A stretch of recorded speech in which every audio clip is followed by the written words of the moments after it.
Good day to you, Geoff. Good morning, Mike. How are you? I'm never better, except for the Blue Jays.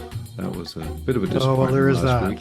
There is that. Did you watch any of that, or are you Oh yeah, we wound up doing the whole thing, and okay? yeah, it was a tremendous series. I don't know, is it bad to say it was the greatest series ever, even though we lost? I mean, I know there's an No, I think interesting so. debate going on You about couldn't that. have had more drama, that's for sure. No, no, that's right. And sudden turnarounds. It's as bad as BC politics. The Canadian curse continues, but Yeah. it was very entertaining, obviously, a bit of a heartbreaker. And I'll also put a plug in for the Whitecaps because they actually did win on the weekend and advanced in the playoff round. So this is the Hotel Pacifico sports report here. So glad Yeah, that we could yeah. help If people everybody come out. here for sports, they're not going to get much from me, to Yeah. be honest. Occasional sports information.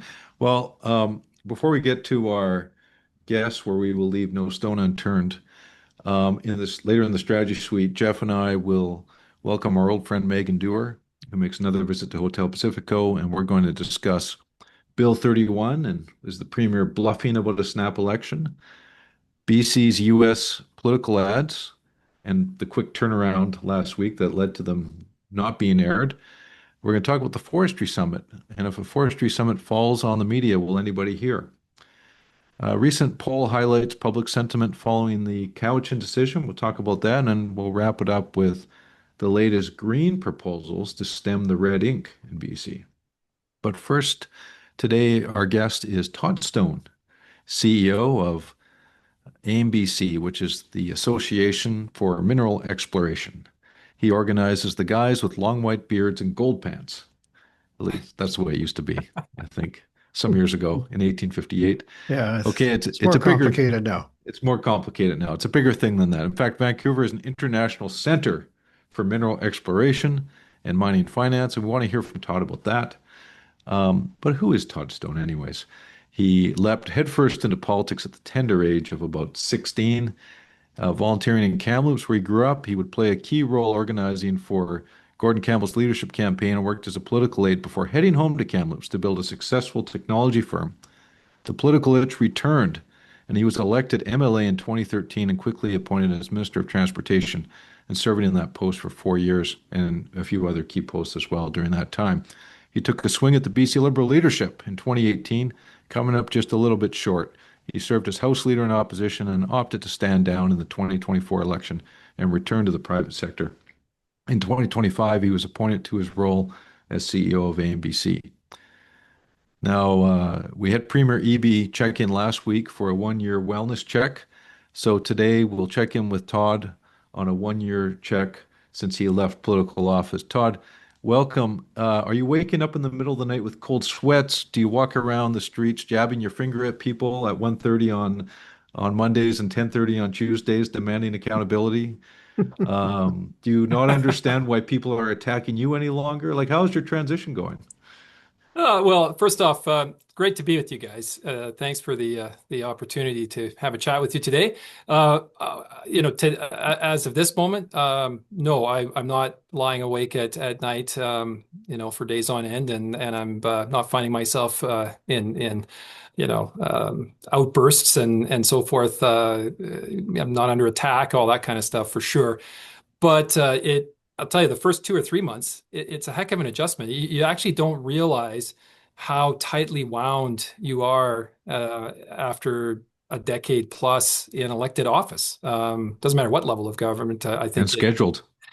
yeah, everything is scheduled. And I noticed a huge change from when I was first elected in 2013 to when I left last year. Politics is really toxic these days. Like the level of personal vitriol and the need to get up first thing in the morning and check Twitter to see first off who's attacking you, Yeah. and then to begin to launch your attack of the day. It impacts you in ways that you don't really discover until you're out of that environment. And so I'm happy. I've reacquainted myself with a lot of good friends I had seen in a long time, and more time with my three daughters. And obviously, after taking 10 months to reflect on what I wanted to do, I'm thrilled to be the president and CEO of the Association for Mineral Exploration. It's just a terrific opportunity. Well, you're zooming in straight out of Cranbrook, and you're in you got some rocks behind you in the office. I can see. Where exactly are you right now? Yeah, so it just worked out really, really well that the invitation to come on Hotel Pacifico. I happen to be here in Cranbrook. It's a conference called Minerals South, and it's a whole bunch of prospectors and junior mining companies from the East and West Kootenays this year that have gotten together for this conference. I'm in the offices of the East Kootenay Chamber of Mines, so a big shout out to Jason and his team. And yeah, this is very typical, Chamber of Mines type office around the province, and we have a number of them, all kinds of specimens, and display cases around you, endless supplies of core sample, in the rooms behind that. I did promise that I would highlight this is a high grade band of ore actually from the Sullivan mine, which operated here for a lot of years. So this is Kimberly. packed with lead, zinc, and silver. And I'm told that there's a lot more of this in them hills out there. So, anyway, under them hills. yeah, under them hills, yeah, and Yeah. I don't know. Todd, Mike used the term prospector with long beard and a pan, but to paint a picture of today's prospector, what kind of person is that, and what kind of training have they had, and what sort of work do they do day to day? Well, I think certainly today they're the long white beard and the older male prospector that's been trudging in the bush for as a third generation prospect. I mean, that is still a reality for a lot of people engaged in prospecting. But I'll tell you, there's a lot of women in mineral exploration now that are doing prospecting. There's a lot of younger people. It is a profession that if you like the outdoors and you like making your own choices and decisions about what you do each day, and you love that thrill of discovery, and you're a bit of a treasure hunter, that mentality, risk taker. It's an incredible opportunity for so many. I'd say the other significant change from even 10 years ago is just the overlay of technology. The whole claim staking system now is online. Yeah, it's electronic. We have one of the last actual wooden posts that was used to stake a claim the way you used to do it, where you had to go out to the exact coordinates on the land and hammer in your post and put your marker on it and so forth, and have it registered. The actual scope and scale of the technology that's in play now to actually help locate mineralization and in what concentrations and all kinds of other, it's incredible. And back to Vancouver becoming a tech capital, or a center for excellence when it comes to exploration and finance. Well, I would add technology to that list. There's unbelievable innovation taking place in Vancouver in direct support of mineral exploration and mining.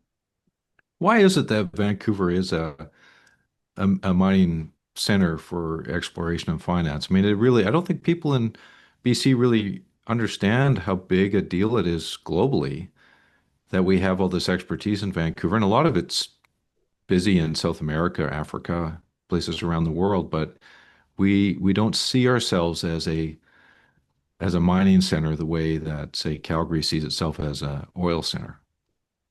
Well, look, there's 1,100 mineral exploration companies in British Columbia, approximately. As of this moment, through this year, there was almost 300 unique exploration projects taking place in every corner of the province. Thousands of people employed in this sector. The total spend in exploration this year is last year was about $550 million. And that took place in over 150 communities. 90% of which, by the way, 90% of that $550 million stays in the local community. Like this is a subset of the mining sector that is very relevant to local communities. And so I think having come from this tech sector myself in a previous life, there's an ecosystem that has developed over a number of years here to support the world-class mining companies that we do have, the techs of the world, for example, and others, but also to support the extensive mineral exploration that we do here. There's very few places in the world that have the concentration of talent in this space and companies actually actively doing operation. There's very few countries that can come close to what is happening here in British Columbia on those fronts. So I think it's a natural, there's a symbiotic sort of relationship there. The technology has enabled you to do a bit more faster. It's enabled you to go into places that maybe you couldn't get into before, to flatten that cost curve a bit and cover more territory in your exploration. So I just think it's been a natural evolution. But there are certain things we can and should be considering in policy choices and so forth that we got to make like now that will determine whether or not Vancouver and British Columbia generally really truly seizes that mantle as a premier international hub of mining excellence when it comes to exploration, technology, and finance. But Todd, we see the changes with tech and it shifting into a coal company on the one hand, owned by new ownership and focusing on metals, and then further changes to Anglo-BC. Can you say that the mining industry in BC is really a BC industry? I mean, just tell us a bit about the foreign ownership, because my sense is it has been a lot of BC ownership. It's one of those maybe exceptional cases where a key part of our economy has got a lot of Canadian ownership.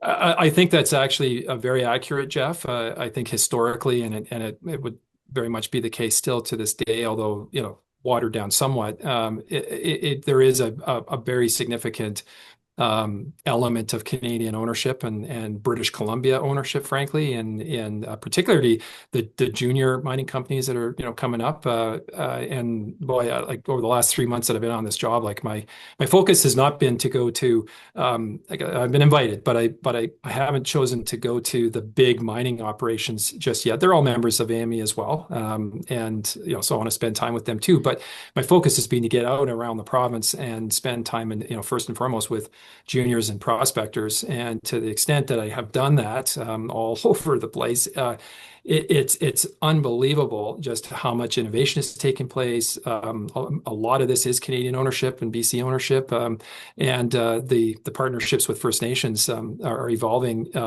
quickly and in many cases quite positively. So there's a great story to tell there that is very much a British Columbia story for sure. Guests, today we're getting into the nitty-gritty of sovereign AI. We're talking about stacks and nodes, two little words with big computing power that act as the building blocks for presenting sponsor TELUS's new sovereign AI factory in Rimouski, Quebec. Think of AI stacks as a human body. Just as your heart, lungs, and brain each serve a vital purpose, AI stacks are composed of layers of technology that handle different functions and work together to run the system.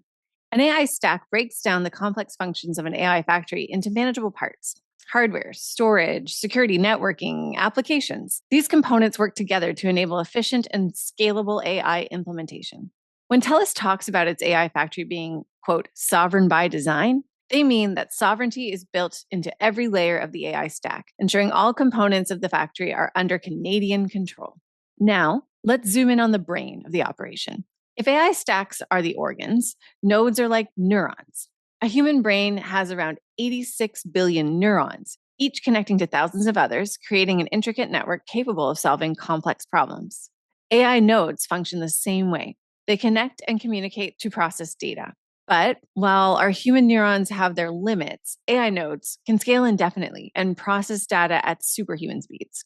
And at the Sovereign AI Factory in Rimouski, Quebec, TELUS is using advanced GPUs from NVIDIA for those AI nodes, which are capable of performing trillions of calculations per second. But more on that later. Next week, we're diving into NVIDIA's world-leading AI technology and their role in TELUS's sovereign AI factory. You mentioned there's about 300 projects ongoing right now in terms of mineral exploration. Why is it that so few of them become mines? Because there's not that many mines operating in BC. I know it obviously you have to sort the wheat from the chaff and all that stuff, but it's obviously very hard to transfer the discovery of minerals into an operating mine. Well, that is exactly the point, Mike. The reality is it takes a long time to actually find a deposit that, excuse me, has the economic, potential, the economic value to actually make all the front loaded investments. I mean, this is a sector that you get your payback after you've invested a lot of money. Typically a junior is going to go through multiple rounds of financing of all types in order to be able to continue to do that next drill program and expand their exploration footprint and so forth.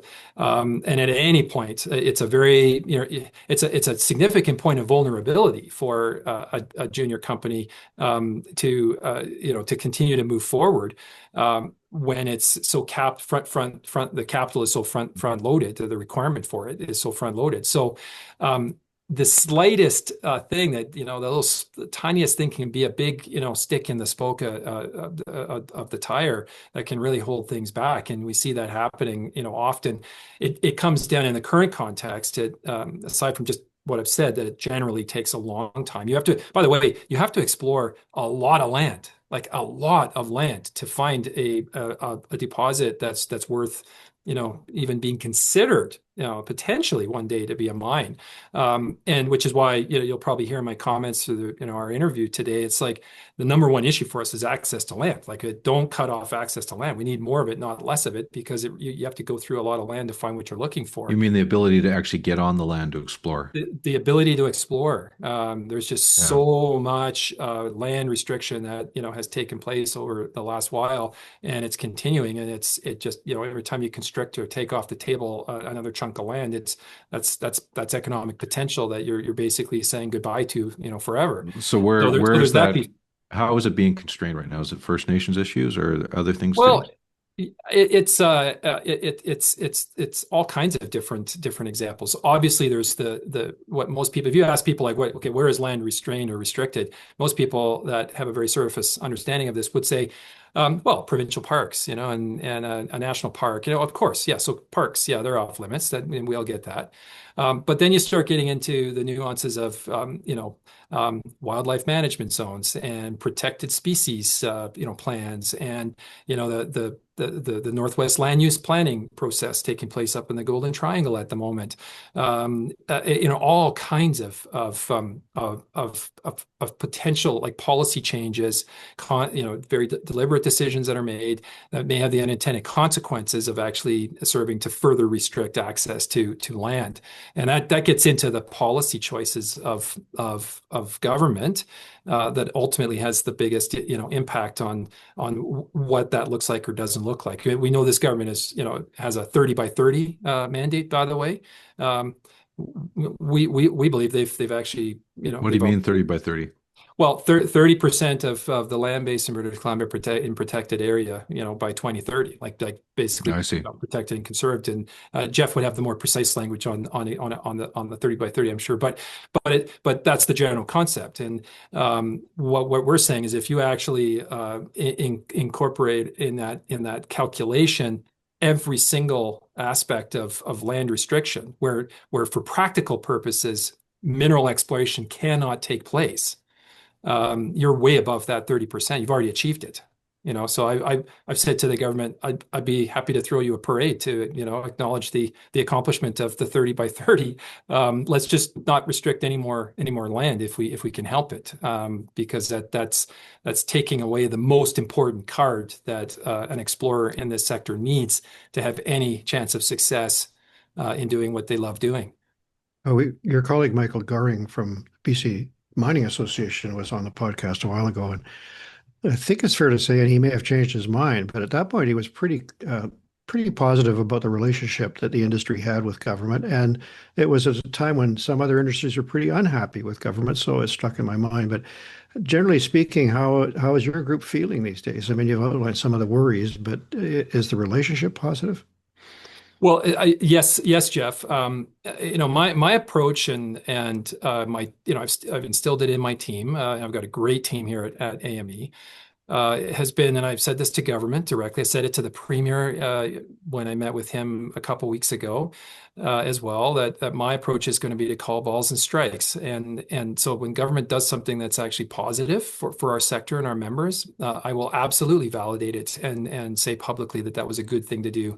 When government does something that compromises the interests of our members, you better believe absolutely I'm going to highlight that. We're going to, have a laser light focus on advocating for the interests of our members.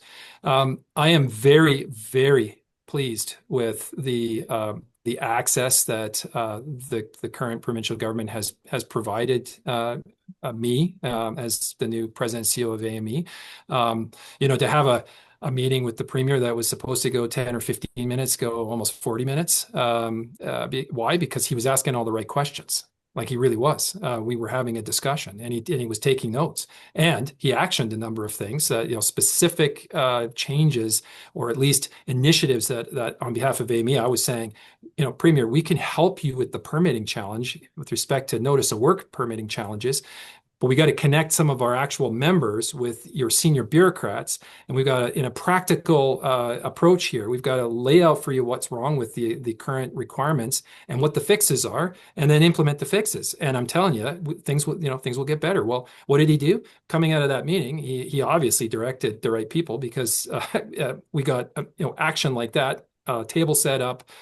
We've had several meetings, our members and government, and those changes are not only have been identified, but they're beginning to be implemented, and we're seeing some improvement in permitting. So I think that, I hope anyway, that the premier and this government, certainly Minister Brar, the Minister of Mining, I call him the happy warrior. He's out there everywhere. He takes every meeting.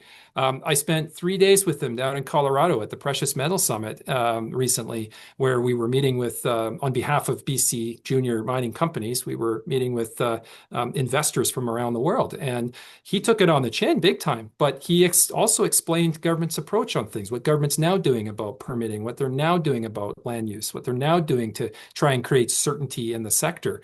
So my point is, I've been afforded tremendous access to the right people. If you want to impact change, you have to have a seat at the table, and hopefully as early in a conversation as possible. So I feel like we've accomplished that. I see the government actually listening and beginning to implement some of the changes that we're saying need to happen. Because at the end of the day, if the premier is successful on his top line objective, which is to make British Columbia a mining, superpower, a leader in the mining space in the world, and I take him at face value when he says that. It's important for organizations like ours to identify those sticks in the spokes, so to speak, that he may not even on a day-to-day basis fully understand, know that are happening, that are initiatives in different departments of government. Having been there, I know that happens all the time. So we're going to continue to be proactive, solutions focused, but we'll hit, we'll hit hard on certain things if if our members' interests are compromised. But none of that will come as a surprise. I'm not sure we'll have a good line of communication. I'm not sure in your analogy what's positive, a ball or a strike. Is a strike good in this context? What was it? If you're calling balls and strikes, which one's the?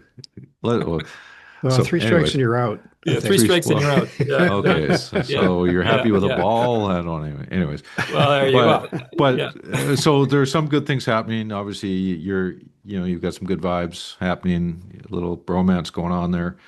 But, no, I wouldn't go so far as to say it's a bromance. But my friend, I don't want.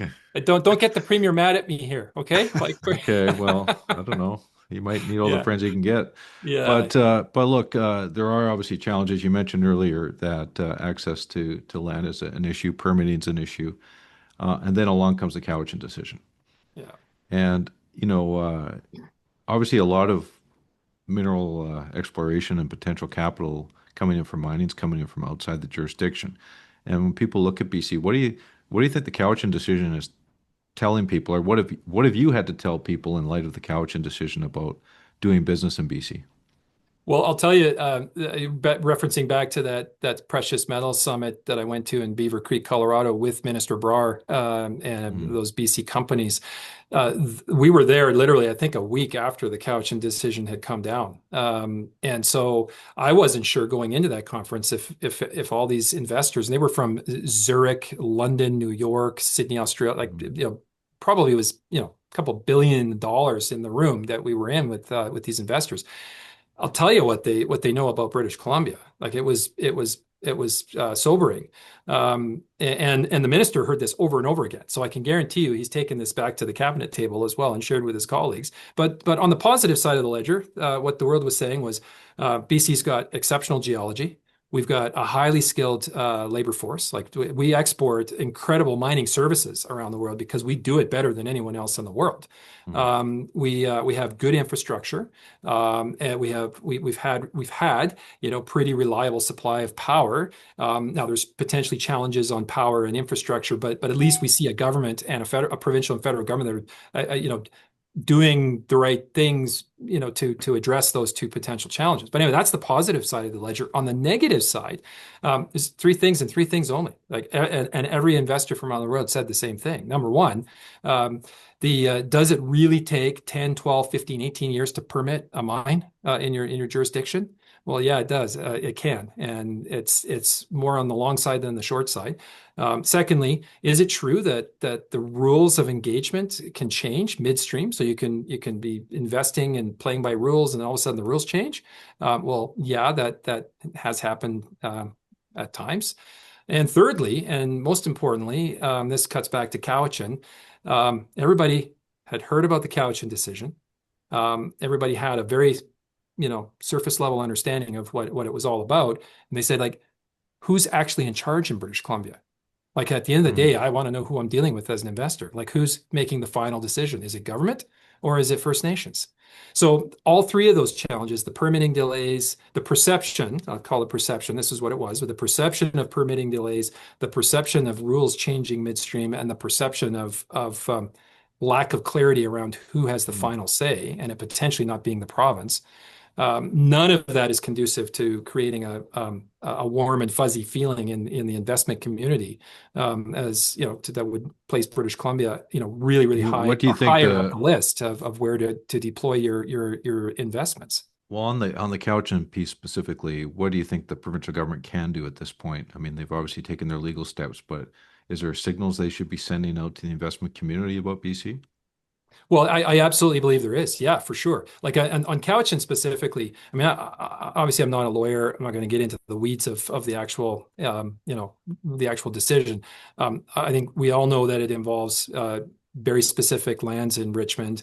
We all know that it calls into question just what just how valid is private property, even crown land, in the context of an overlying First Nations claims. This has all got to get sorted out. There's no question about it. It's created a tremendous amount of uncertainty, and so people are in our sector going, well, sure, Cowichan is mostly about private property in Richmond, but what are the implications potentially about just how solid is crown land and private lands elsewhere in the province in light of the Cowichan decision in Richmond? So what we've said to government is, the sooner that you can bring some resolution to this, the better. How you go about that? I know there's been some talk about the province maybe referring it to asking to refer it to the Supreme Court for an expedited decision. And I listened to the Premier on your podcast last week, and so I understand the rationale he gave for not doing that at the present time. But one way or the other, the world is watching and paying very close attention to what we are doing and how we're doing it here in British Columbia.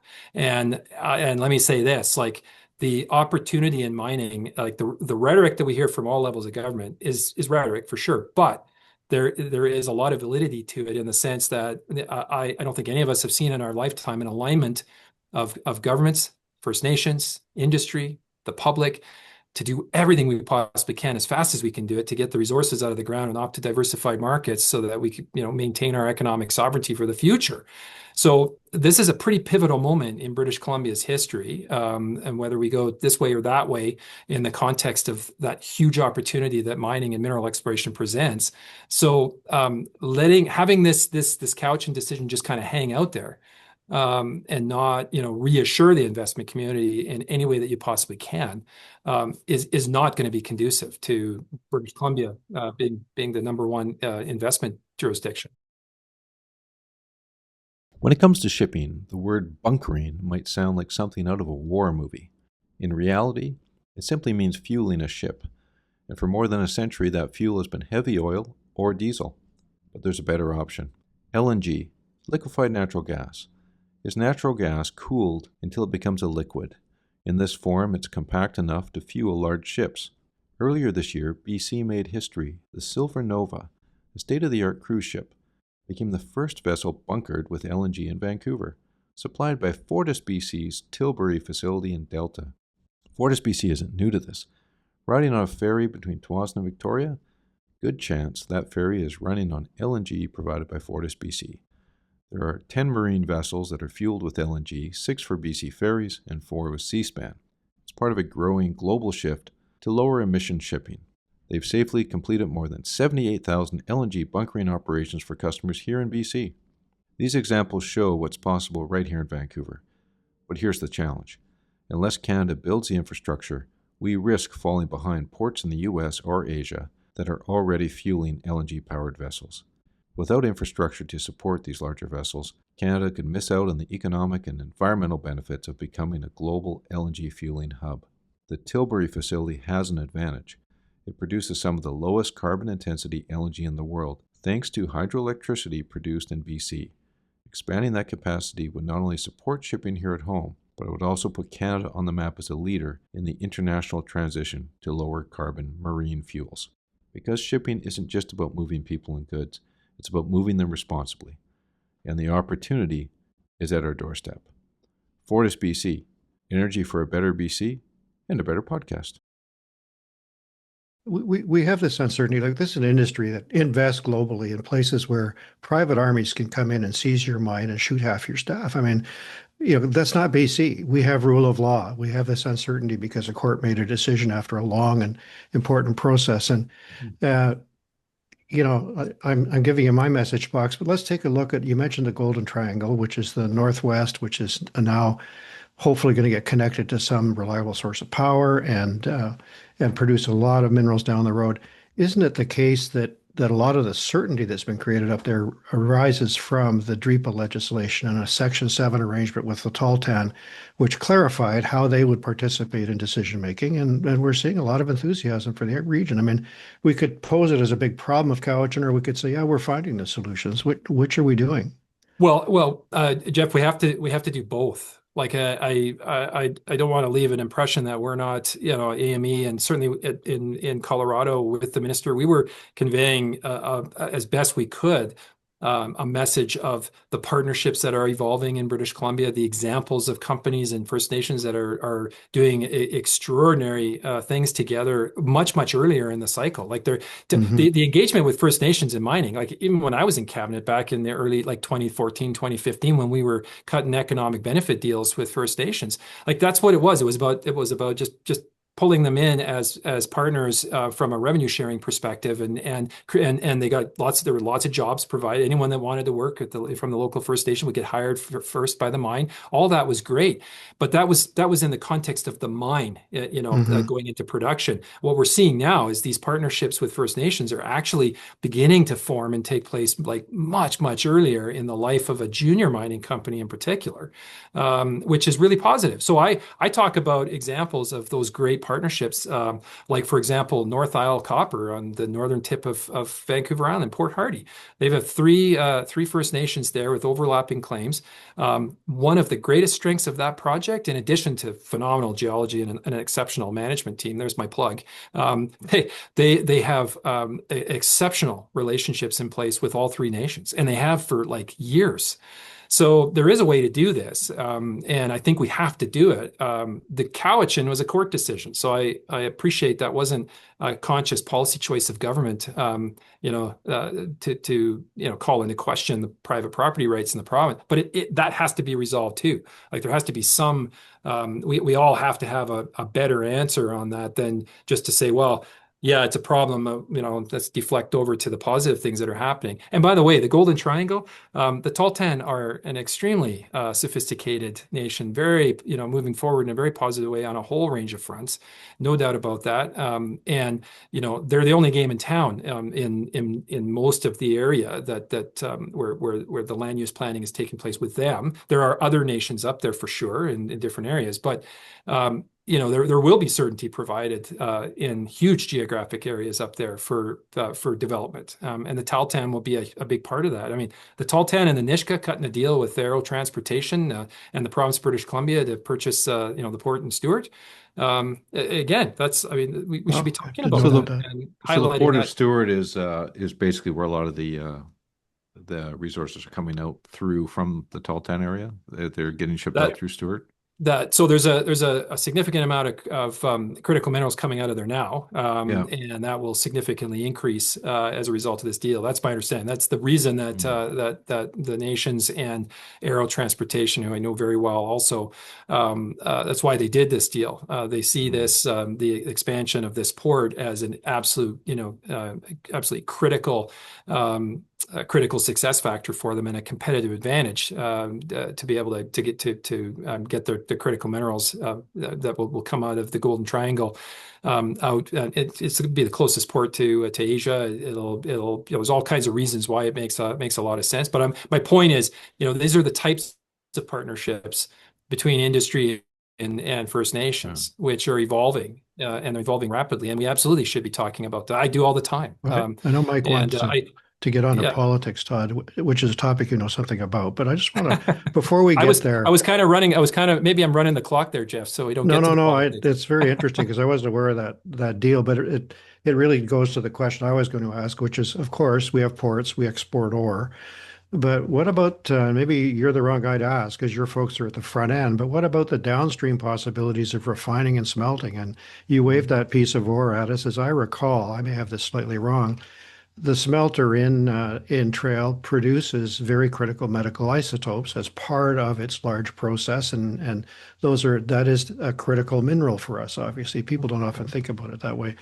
Do you see a need or a time now to start saying, okay, we want to be sovereign in metal production, let's also do the refining and smelting, or do you think we're going to continue just to be, dig it up and send it out kind of an operation? My view is I think that there is a path that is beginning to take shape that will, I think, take us to a refining, adding refining capacity in British Columbia. I mean, it's an extremely costly venture, but so is That's part of the tech involved. Part of the tech Anglo proposition, is it not? That smelting capacity. Yeah, I believe it is. Yes, and and I mean, all of this, it costs a lot of money up front, right? The transmission lines that we need, the highways that we need, the port expansions that we need. It all costs money. But to the extent that I'm an internal optimist. I just always have been, just generally. But I would say, like, in terms of mining and mineral exploration generally. I just think that we're not going to recognize this province in 10 years from now if we make the right choices today. The projects, the scope and scale of projects that are going to go ahead in this province and that are really going to just unleash economic prosperity for multiple future generations of British Columbians is going to mean that we're likely going to have the fiscal capacity. And I don't mean the province like doing it at all, but I mean, like, I think there will be the ROI on that investment decision to actually get into significant expansion of refining in British Columbia I fully expect will be part of the conversation, and I'm hearing that in conversations today. Todd, while we have you in our final minutes here, as we reference from the top about your own story, you spent a lot of years as a volunteer, as a staffer, then as an MLA, and other forms of public service. Now that you're on the other side, post-elected politics. what's your advice to people who, especially young people, who might be considering running for politics or engaging in politics today, now that you've had a little bit of time to reflect on it? Well, there's kind of three things. One, uh,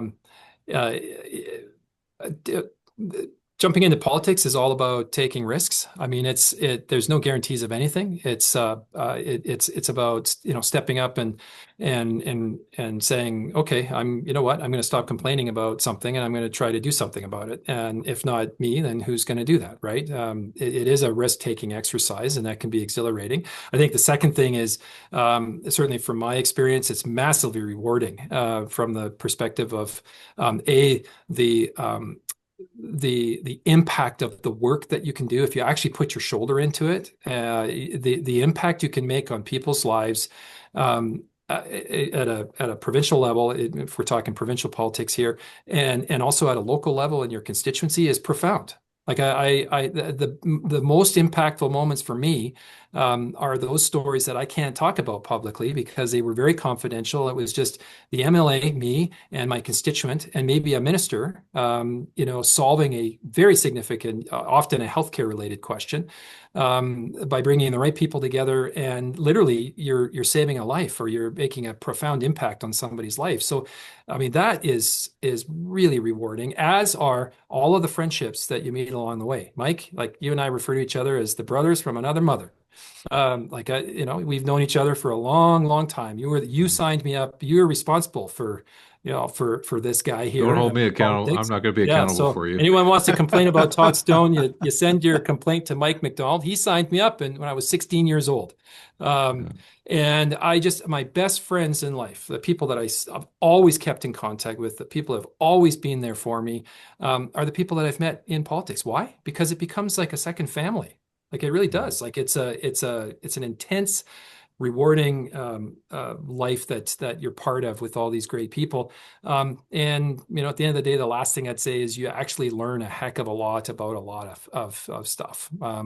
You become a generalist on so many things, because certainly as an MLA, you just don't you get invited to stuff, you have to weigh in on stuff, you have to advocate on stuff, and you're like, what the heck is that all about? Well, you figure it out and you learn it, and that can be cultural, that can be economic, it can be community-based stuff, whatever. It's very, very rewarding. So well, let me ask one more do follow-up it. that's a little more specific. In the event that there is a potential opening for a political party in British Columbia where there's a leadership vacancy, you ran for leader. It was a tough race, competitive race.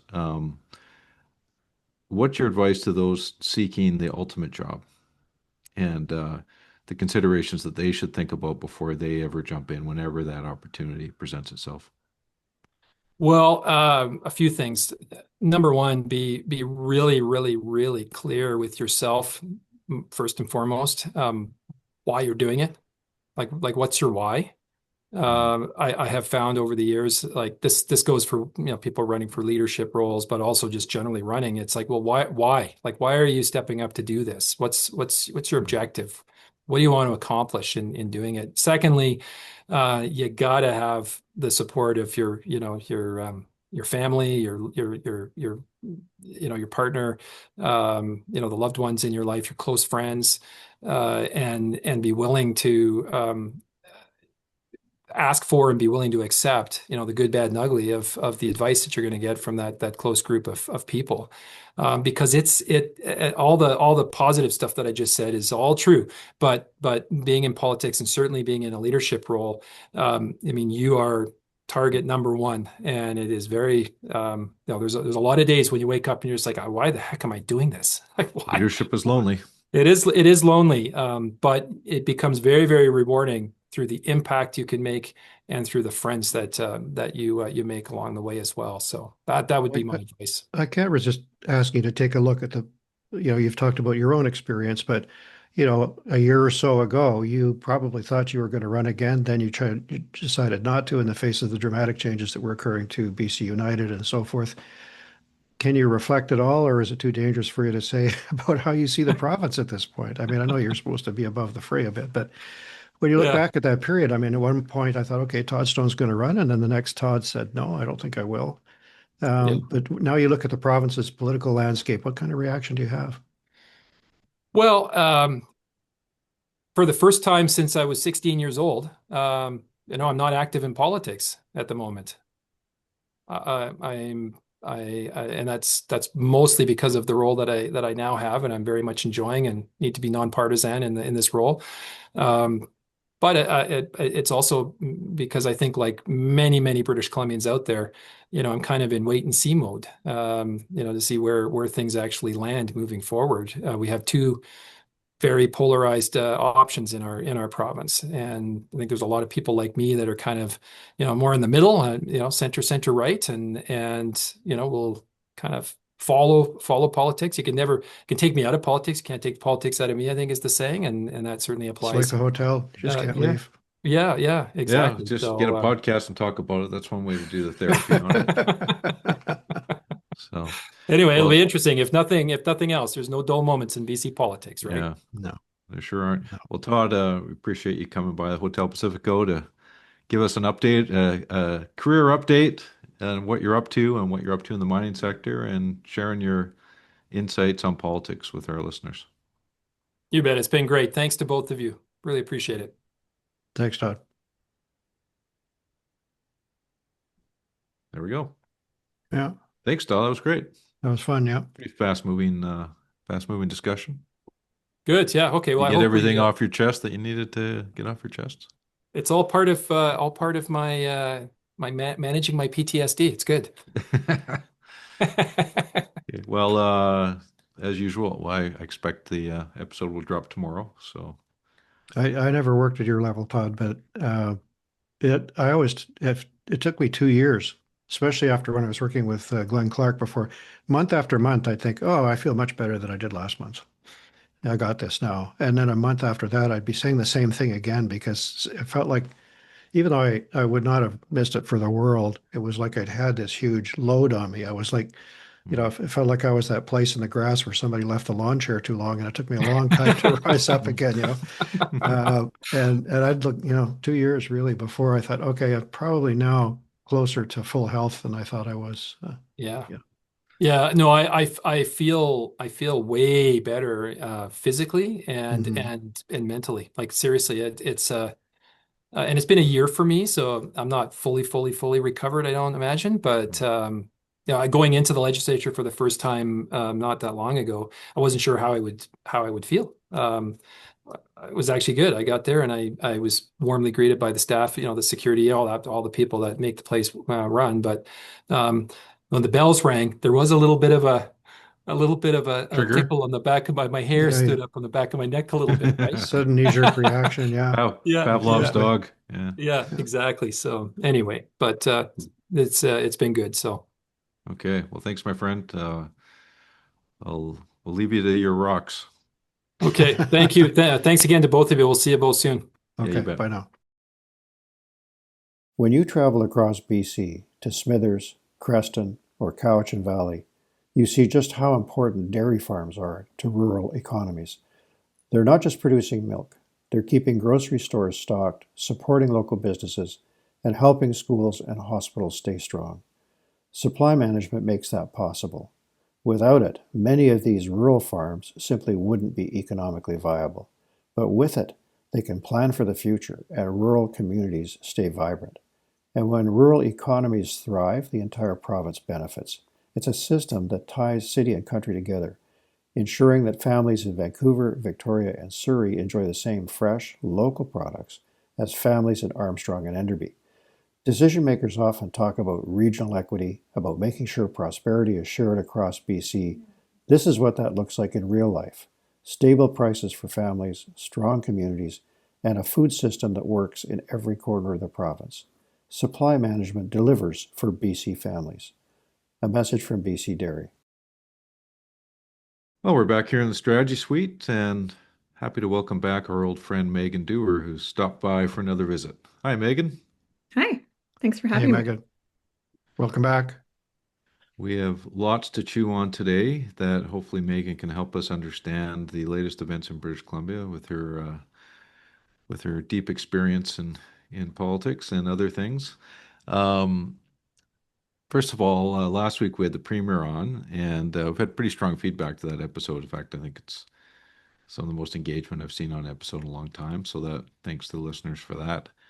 And I'll just note that even though our episode will drop after the federal budget, we are recording this before the federal budget. So unless Megan has an advanced copy of the budget, we won't have much insight on that today.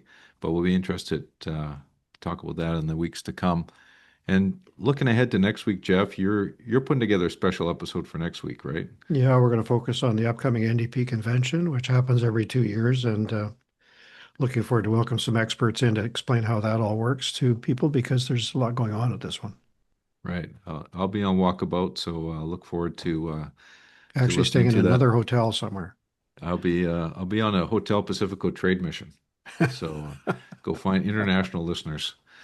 Well, first of all, let's talk about what's been happening here. And one of the top stories in the past week's been Bill 31, the legislation that's enabling the North Coast transmission line from connecting Prince George to Terrace, enabling electrification of LNG and critical minerals, among other things. And out of that kind of package of legislation and the legislative debate, there was some question about whether the Greens were going to support it. And I think it prompted the Premier to say, well, maybe we'll have an election. Megan, what do you make of that? Well, I think it's one of those opportunities for the Premier where he gets to define what his government is about and what his priorities are. And you don't often, for the NDP, get to have a priority that sort of fits also in the economy and some of your priorities there. So I think saying that you could have an election is probably something that's media worthy and also gets people talking. Are they wanting to go to an election over it? I don't think they have to. I think having an election now, sort of the times we're in with politics, can be a bit more risky than you might have had even a couple of years ago. But it was an opportunity for the Premier to define his priorities, and I think he did that. Is it a shot across the bow to the Greens to say, look, hey, don't push me too hard. I might just call this thing. You might not like it. I think it's a shot to both parties. I don't think it's a shot just to the Greens, and it allows him to just be a bit more definitive, and so I think that was the right move in terms of messaging and the politics of it. Well, I agree with to both parties, but I think that David Eby's having a much different fall, in my opinion, than he had last spring. It wasn't clear that was going to be the case, but the spring was really tough from a legislative standpoint, and I think there were at least two significant pieces of legislation that had to be withdrawn because of outcries over various aspects, and they had economic themes. And by contrast, now the Rust had determination to oppose this legislation, even though Rustad he's far from in a position to topple it on his own. But I don't understand Rustad's opposition to this bill. He says it's not necessary, that the transmission line to the northwest is expensive and we shouldn't do it. And so Eby sees this to say, well, actually, I'm in favor of economic development. I'm the guy who's going to do this. You want me to explain it to you? Yeah. What is it? What's Rustad doing? Well, it was in his platform last year. I think I didn't understand it then either. Well, I think what he's saying is like it's whatever the cost of the transmission line is. I'm not sure. It starts with a B, billion, something. We've got lots of gas. Let's build gas transmission, our gas power generation in the Northwest, and use that, right? And then power the critical mineral stuff with gas generation. So he's just picking his lane. He says we don't have enough electricity to do everything. It's expensive to build transmission lines. We can more cost effectively do it with using the natural gas we have. That's my understanding of it. Yeah, and it's a choice. It's a choice. It's higher emissions, right? It's higher emissions, but he claims it would be cheaper. Yeah. Well, I don't know. I don't follow it. I think it looks like he's just against the transmission project because people are used to tying them in. I'll wind up quickly on this. I mean, he did get a deal with the BCGU. It may turn out to be a very expensive deal, but I don't think that the very long dispute with the BCGU hurt the government. So he's got an economic issue he could go on. He's got a deal with the BCGU. He's got the opposition in tremendous disarray. I don't think he really wants to have an election. He's been averse to that in the past. But it's not a bad thing to say to people, look, I'm not I'm not going to be blown on back like I was in the spring. I'm going forward with this bill, and we're going to pass it in this session. I also think you can make a case for transmission, and it will be harder, I think, for the public to see the this or that Rustad's trying to do. And so for that reason, I just I think EB is actually in a good position with this one. Well, we'll see. I do note that the government, the very independent, actually, BC Utilities Commission, through its independent dissemination of its rulings, found itself releasing a report on Site C overruns on Friday afternoon on Halloween, and outlined how that project. I can't remember what the final number I'm pretty was sure, now. Mike, they want to get it out so the press gallery has time to read it in peace over the Well, weekend. That's why this happens. They There's wanted nothing the press sinister gallery here. to be in costume while they read it. So, I mean, it's like that was curious timing for the release, but nevertheless, it does point out the pitfalls of these major capital projects, and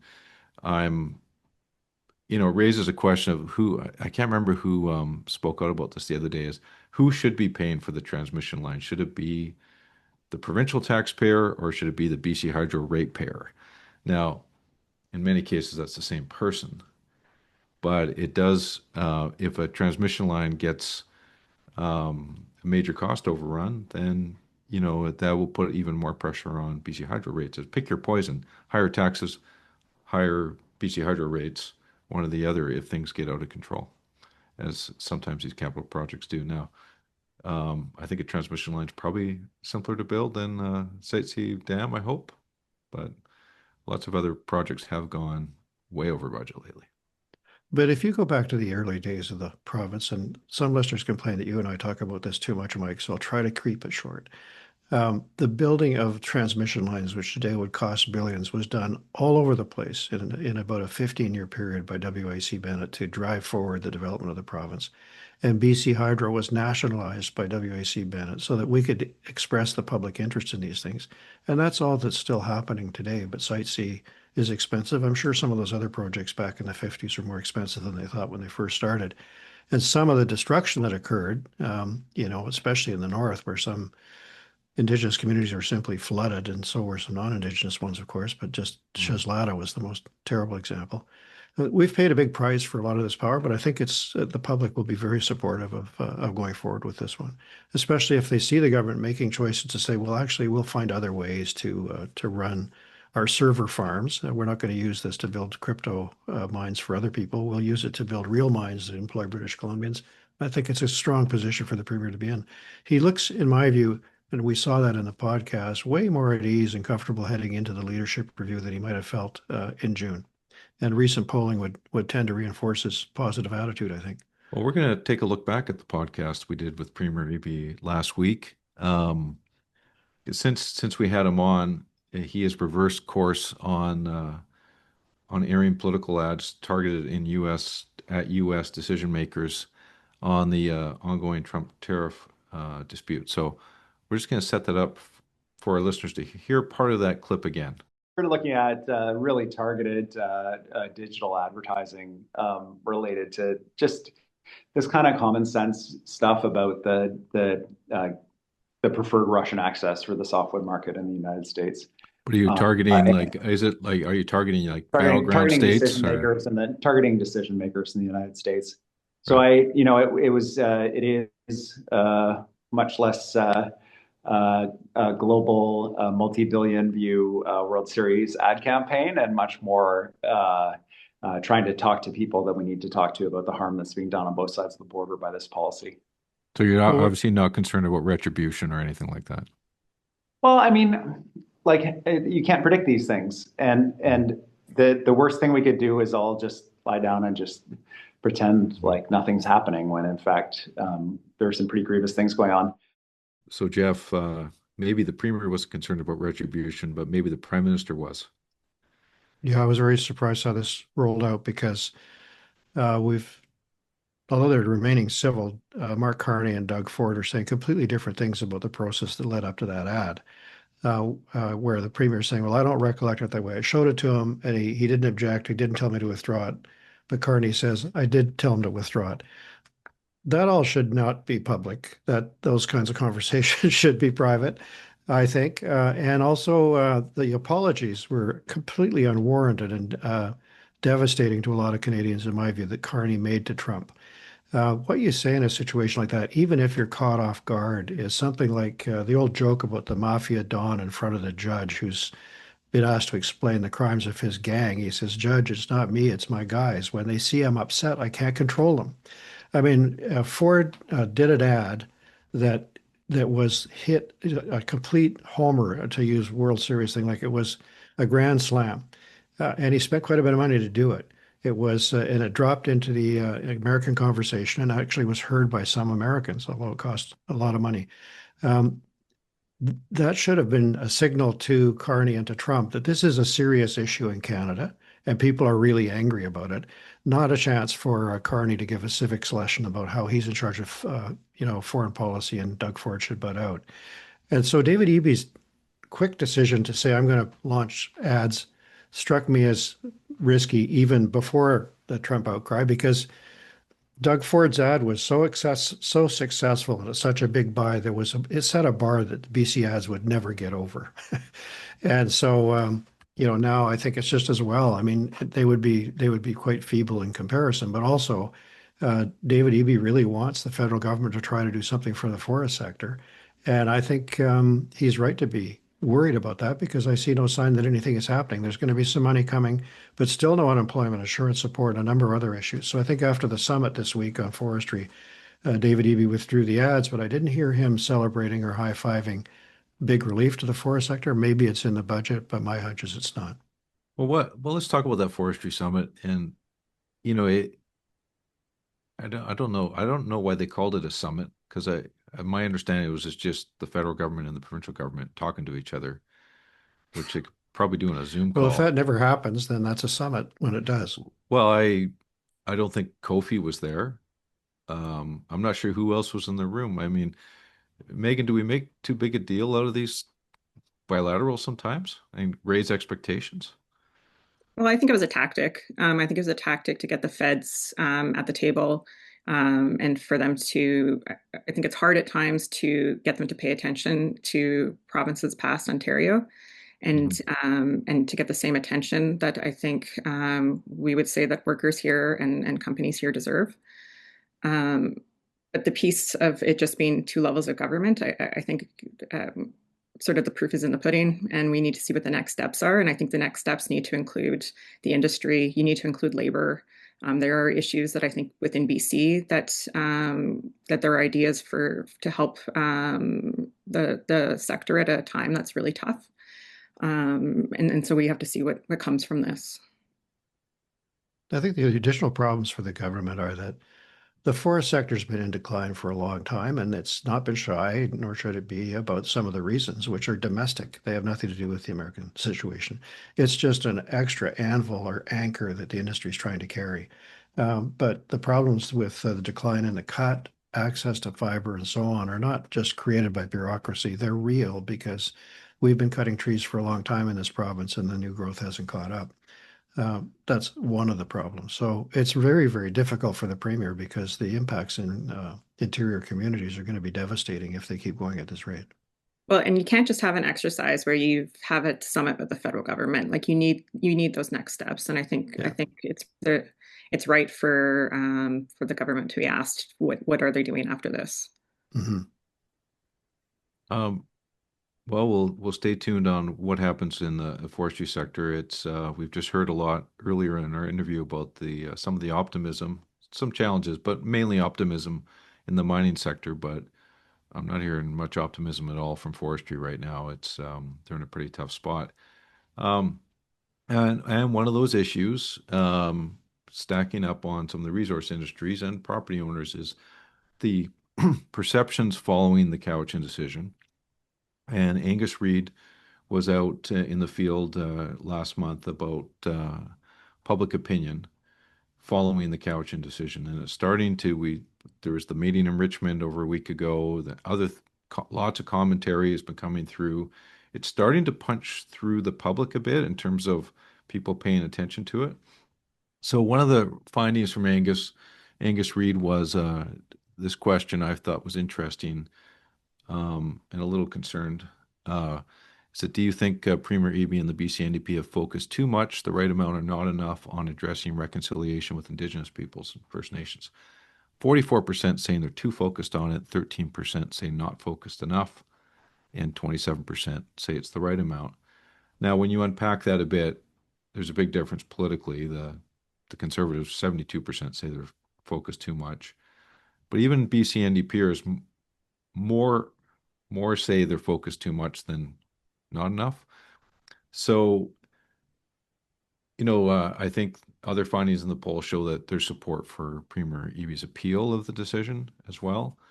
But this is kind of, some uncharted territory, I think, in provincial politics right now in terms of how sensitive this issue is and where it could lead to politically. Maeghan, what's your tummy tell you on this, where the political debate's going to go? So I'm not sure where the political debate's going to go, but I think you have to tread carefully. I think in terms of political issues that we see now, things have gotten very polarized. This is an issue that I've heard about on the soccer pitch, and people don't really understand the details of the issue. But it's more of, can I lose my house, or are people going to lose their house to land or to court action? And so this is a piece where I think the government has to really do the work in terms of trying to find a solve and making sure that there's a good understanding for where they end up and how they got there. Because I do think with reconciliation, there's going to be moments where we are having tougher conversations and with limited facts. And so we have to be very careful about the politics and where this ends up. Well, I think historically in BC, where a party, and I go back to Gordon Campbell and Jeff Platt was his Attorney General, really go hard against Indigenous rights and title, it ends badly.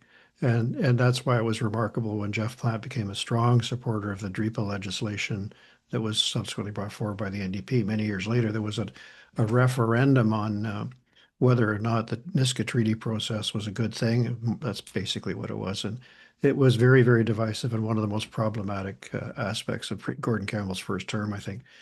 My own view is the government's rhetorically too close to the Conservatives' lines and not able so far to define a way that respects Indigenous rights and title, which have been established now for a long, long time in this province, and speaks to the concerns of some of these landowners. In fact, the rhetoric is what is revving up the concerns. And some of the letters from mayors and so on are unfortunately adding fuel to the fire and the anxiety of people who really should not have those anxieties. The province needs to say much more clearly that there's no way forward. And we've discovered that over a century now with terms like extinguishment and that kind of thing. And in fact, no responsible or significant Indigenous leaders propose any threat to private property at all. So we've got a court case. We should stay calm. We should work that through. That's not what the debate is like right now. So I think what's surprising is that the government at this point has not found a way to acknowledge the concerns of private landowners while defending its very important legacy of progress on this front. We were just talking to Todd Stone about the Section 7 that was done for the Northwest with the Tultan. I mean, it was a precondition to having successful mining activity up there, and we're having successful mining activity up there. So that's how you get certainty. I go to Tamara Vrooman at YVR, also on the podcast, saying, we have a solid relationship with the First Nations. That's how we get certainty. So some of those voices are important, but the government has to find its own voice in this. I don't think it has yet. It's a bit too much, too close to the Rustad sort of rhetoric. But it's also a product of what punches through now. And so, like, I think if you talk to just a regular person and talked about sort of reconciliation and economic development and the importance for First Nations to be involved in that people would agree. It's the piece where they think now things are going too far and not understanding what is actually happening is the political issue that I think we have here. And the government can come out and say all the right things and have a great media availability. And it doesn't necessarily mean that message gets through to people. And so I think that's sort of, and that's why I said I don't know where this will end up. I hope it doesn't end up in a place that's tough for the province, but it's just hard to gauge now with the way issues move through the public. Well, I'm surprised there hasn't been more. I know it's complicated, but I'm surprised there hasn't been more reassurance that, hey, look, homeowners, at the end of the day, we've got your back. Yeah. Or government showing that it's communicating with lenders and just saying, look, please let your customers know that everything's going to be okay. Mhm. Um, I'd agree with and that. but it is the fear and uncertainty that is the most dangerous thing of all, and the signal it's sending about British Columbia, which already has a complicated reputation as a place to do business. So I know that many of the business groups are very concerned about what this does to our reputation for investment. Sometimes that can be overblown, but we do have to be proactive about it while the courts do their thing. But I think, Mike, one last point is that Yeah. this is another vulnerability here for the government is its reliance on Premier Eby for all of the defense. Like, we don't hear very much from Spencer Chandler Herbert. The Attorney General is very much involved, as she went out to the town hall meeting that was out at Richmond, Nikki Sharma, who has a background in Indigenous law. But basically, the Premier's available and he's speaking to it anytime he's asked. And that also has escalated this thing, to a large extent, and underlines how tricky and how short of expertise, frankly, the government is on the front bench in terms of these issues. Like, they don't have a Murray Rankin there at this point, or a Scott Fraser. Spencer Chandler Herbert hasn't got the background that would really help him through this. Isn't this fair, like going to Mike's point too, though, where other relationships are worth something? So it's not just the government defending it, but you're leaning on, relationships within the business community or other leaders to be saying something more publicly. Like, I think sometimes when you're putting up a defense to something or trying to push back, you can't be the only voice. And I haven't really heard much else besides the Premier and Nikki Sharma, actually, speaking about this issue. Yeah, that's fair. Yeah, I mean, this would be one time where you have the old we'll appoint someone to cabinet from outside the legislature move that happens once every blue moon. But I'd be if an expert was available to come in and do the job, I'd be okay with that. Okay, so we don't talk about the Greens too much. I don't hear from the Greens. They don't send me, messages or granola or anything else about this podcast, but I feel we should talk about them once in a while. Emily Lowen is the new leader, and she's staking out some territory on the left. It seems like a departure from the good old days of Dr. Weaver, and seems to be a bit of a class-based approach, or a 1% approach, maybe, anti-1% approach. Anyway, she put out a release also on Halloween last week, outlining 7 clear and viable pathways for the BC government to raise revenue and address the deficit. Well, I'm glad someone's trying to address the deficit. And those include introducing 3 new personal income tax brackets and increasing the current top 2 brackets by 1 point, an ultra-wealthy fairness tax, a one-time 5% wealth tax, and all centimillionaires and billionaires in the province. I'm sure that will go down well. Inheritance tax for people over 5 million, implement a land value tax, restore the pre-2006 corporate tax rate, excess profits tax, and review the province's royalty regime for natural resource extraction, presumably not to make it less costly for natural resource development. Now, okay, these are obviously policy stances that won't be well received in the business community. But is it smart politics? Is it smart for her to stake out some bold territory on the left? Is she channeling, AOC and the potential mayor of New York City? Or is she completely off missing the boat here? What do you think, Megan? Yeah, I think there's something there. I think her age difference with Weaver is showing, and maybe a little bit more tapped into younger people, and younger people, I mean like under 50 in this province that feel, I think the sentiment's still there that there's a big difference or disparity between those who are doing well and those who are doing not as well. And so I think there is something in terms of talking about different taxes or making billionaires pay. I'm not sure. Maybe we have a lot of billionaires. I don't know that statistic as well. But I also think that there are a lot of people who live in tall buildings and don't own a property that think There's probably a picture of Chip Wilson in their little infographic on this policy, I would think. Just have a Chip Wilson tax on their dartboard. Yeah. Chip Wilson tax. But yeah, I think she's being a bit smarter about some of the politics that or opportunities that she might have as a new leader. Yeah, I agree, and I think that she's tapping into a vein that's certainly part of the NDP base, just the way the Conservatives have their extremes. There's a similar breakout on the left side of the spectrum, which she's targeting, and we've seen that articulated inside the BC NDP with the Angela Padurai effort to contest the leadership against David Eby a couple of years ago. Avi Lewis would be very comfortable with Emily Lowen's comments. She got support in the leadership from surprising quarters, including David Suzuki and Sephora Berman, and even Grand Chief Stuart Phillip appeared to endorse her. So it may seem outlandish to some who haven't been over on that side of the world for a while, but it will attract people. Whether they'll turn out and vote in enough numbers to make a difference to the NDP's chances, I'm not sure. But the Green Party's got a big base in southern Vancouver Island, including in the Cowichan area, where they have some members of their board who are members of the Cowichan First Nation or have had. And Sonia Furstenau, of course, represented the area.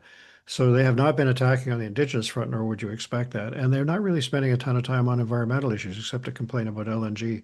So she's opening up a new front, and I think she has to. I don't think I would go door to door with this platform if I were Jeremy Valeria in certain parts of West Vancouver, sea to sky. I think it's like, what? You want to tax our third property? So, well, the inheritance tax, that'll go over like. Well, I mean, Greens do well in affluent areas. Yeah.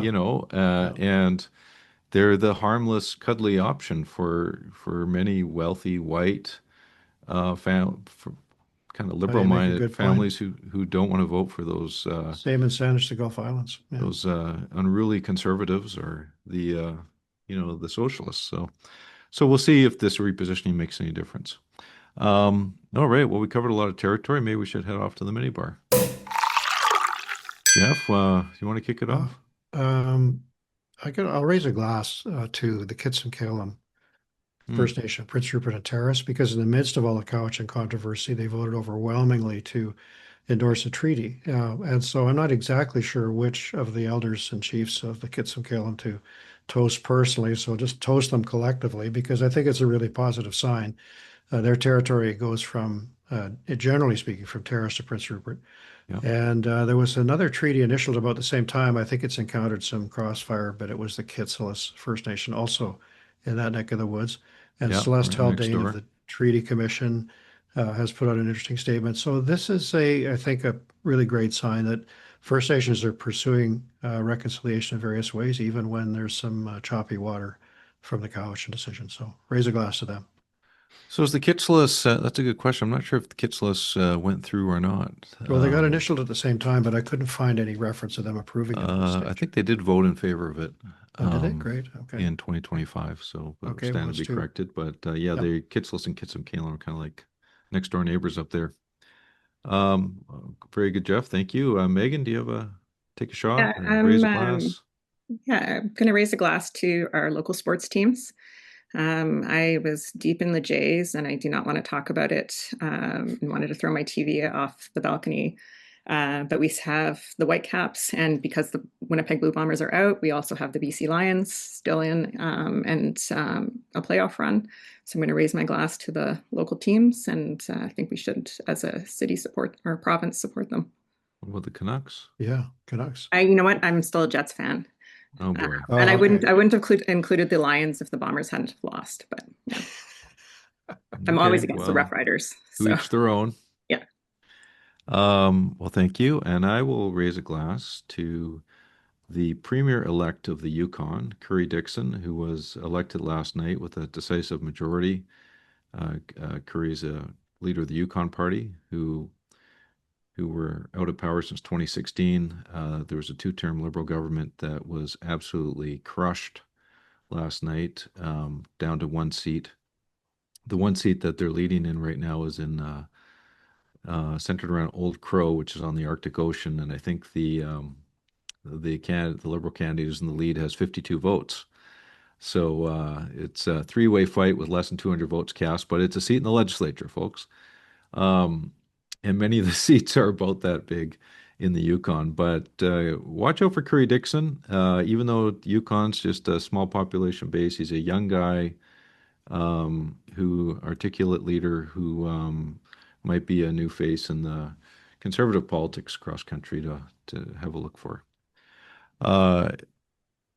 There we go. Thank you to Todd Stone from AMEBC for stopping by and sharing his career update with us, and to Maeghan Dewar for stopping by Strategy Suite. And thanks to our sponsors for allowing us to bring this episode to you for free. See you next week. BC, you can never leave.